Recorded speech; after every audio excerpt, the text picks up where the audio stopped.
Hi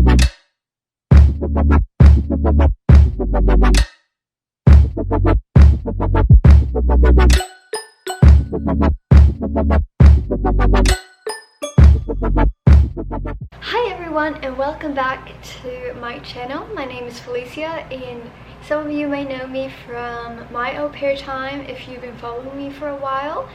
Right now I am no longer an au pair, as you might have noticed. I haven't been very active because I am now an international student, and I've had so much school to do, but I've also gotten a lot of questions, which is why I'm now doing a video to answer those questions for you, so I can hopefully help you out in some ways. Let's get started.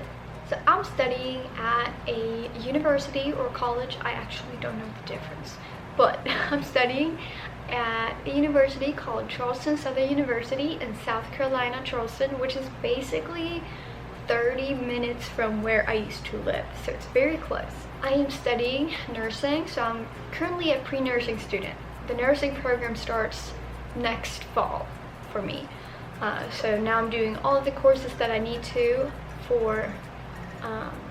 fill the requirements for the nursing program. And I'm doing a 4-year program, so I'm going to be here for a while. And it's a bachelor's degree. One question I've gotten a lot is the process. How do you become a student in the US? So I'm going to try to break it down as much as I can. The first step for you to do is start looking for schools. What kind of school are you looking for? For me, I was looking for a Christian school because that was something that is important to me.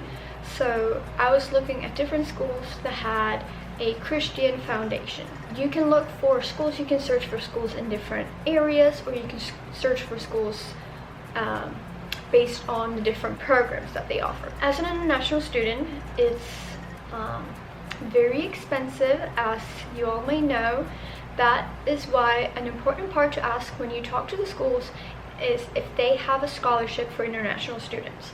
That's going to come very handy for you when it comes to paying everything that involves the school. Some schools offer scholarships just because you're an international student. Other ones have scholarships that include your grades, how well you do in school. So your best bet is to ask a school representative and see what they offer for international students. The next step would be to apply to a school. So you can apply to, I think, as many schools as you want. That's what a lot of American students do. They apply to a lot of schools to see which one they get accepted to. Depending on what grades you have, you might have to apply to more schools if it's a school that requires pretty high grades, and so forth. For the application part, it's usually a bunch of questions about yourself, about your prior school experience. You need to submit your grades, your transcript from high school. Some schools also require you to send in an essay about something. That could be yourself, about some aspirations that you have, dreams that you want to fulfill, and so on, just so that they can get to know you more. I didn't have to do that because my school didn't require me to do an essay, but I know that a lot of schools do. Some schools also want you to do the SAT or ACTs, which is basically a test that tests your knowledge, like overall knowledge in different subjects. I didn't have to take them, but what I had to take is the TOEFL test, which I think pretty much every school requires international students to take because English is not your first language. And this TOEFL test basically grades your overall English efficiency to see if you would be able to survive an American college studies. So that is something that you're most likely going to have to encounter. And if you are looking into a school that also has the SAT or ACT, then you're going to have to book appointments to do that test as well. It's usually one or the other for the ACT. So you don't have to do both, as far as I'm aware. And after you have done all of that, you have to send in whatever documents the school tells you to. They usually, as far as I'm aware, they have the same or similar documents that needs to be submitted. What I recommend is for you to talk to the International Student Enrollment Counselor, because they will know how to help you and guide you as an international student, because they have prior experience to this. They will be able to tell you where to go, what documents you need to get, and they will also be able to help you with your visa process. And then that gets us to your visa. So after you get accepted to a school, that's when you can apply for a visa.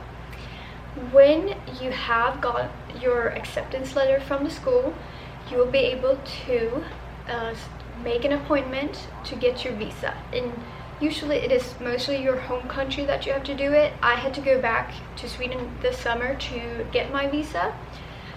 So for the visa, you have a bunch of documents you need to do. If you have been an au pair, it's a similar process, just slightly different documents that you have to submit.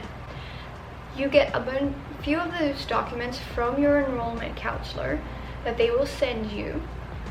One of them is going to be your I-20. So the I-20 shows what school you're going to, how long your program is, what major you have, who's your school representative, and the school code, and a bunch of other important stuff that needs to be on there. So that is something that you should get for your school. Also, when you're looking for schools, ask them if they help the students that are international to achieve their visas. If they don't get you like the documents you need, it's going to be pretty tricky. So make sure that the school wants to get international students to their school and that they will help you with the documents you need.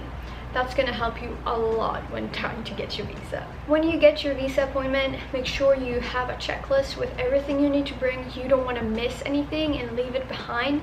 Make sure you make up a list for yourself and check off that you have everything that is required, because you don't want to show up there and then you don't have one document. One little document can make a big difference. So make sure you have everything with you for the day of your appointment. The next question is about the costs and scholarships. Scholarships is something that you will want to find.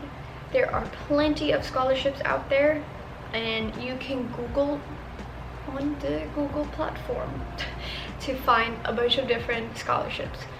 One tip that I got was that you don't want to apply for a scholarship that you have to pay for, because those are usually not legit.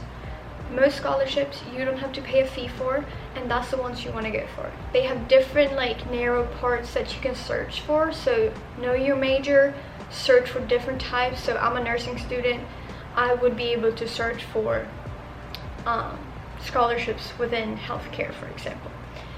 So that is a good thing to go for. You want to find scholarships, because that's going to be very helpful when it comes to the cost of schools. All schools have different costs. My school is a private school, which is why my school is a bit more expensive than other schools. Public colleges, they are usually a bit cheaper. So depending on your budget, what you're able to do, then you can decide which way you want to go. Also, for my part, I'm paying for school right now through a loan that we have in Sweden called CSN. And it's basically a school for students and for studies, even both in Sweden and abroad. And I got that loan, which is how I'm paying for school right now. I will also have to, during my winter and summer break, I'm going back to Sweden to work, since when you're at school, you're only, like at school in the US, you're only allowed to work on campus for 20 hours a week or less. So there's a lot of restrictions. So if you can, you should go home probably during your bigger, longer breaks and actually work to help pay and keep like pocket money during the school semesters. So if your country offers you student-based loans, that could be a possibility for you to help pay it off. I did not have everything saved up, so that's why I had to go at it this way. But as long as you work hard, you make sure you stay on top of things, you can do anything you set your mind to. So don't be too freaked out about the cost, because if you are determined, you're going to work hard, you're going to make sure you get your degree and then work hard to pay it off, you should be good. Last thing, some people ask me if all of this has been worth it, especially during COVID. This has absolutely been worth it for me. I absolutely love my school. I love being here. It's like a dream come true.